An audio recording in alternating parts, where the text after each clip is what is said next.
এই মুহূর্তের সবচেয়ে বড় খবর, আরজি কর কাণ্ডের দুই মূল মাথার নাম ফাঁস করল মুখ্যমন্ত্রী মমতা বন্দ্যোপাধ্যায়ের এক সময়ের সহযোগী। এই মুহূর্তের সবচেয়ে বড় খবর, আরজি কর কাণ্ড নিয়ে গোটা দেশ তোলপাড় হয়েছিল।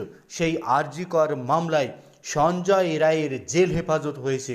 ফাঁসির দাবি করছেন রাজ্য সরকার, কিন্তু বিরোধিতা করছেন অনেকেই।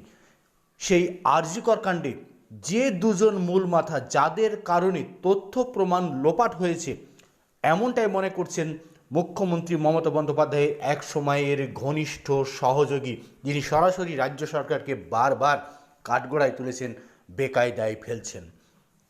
এই মুহূর্তে আরজি কর কাণ্ডে যে দুজন মূল অপরাধী, তাদের নাম প্রকাশ্যে আনলেন। যদি তার কথা সত্যিই হয়, তাহলে অত্যন্ত মারাত্মক ঘটনা, অত্যন্ত ন্যাক্কারজনক ঘটনা। শুভেন্দু অধিকারী মুখ্যমন্ত্রী মমতা বন্দ্যোপাধ্যায়ের এক সময়ের সহযোগী ছিলেন।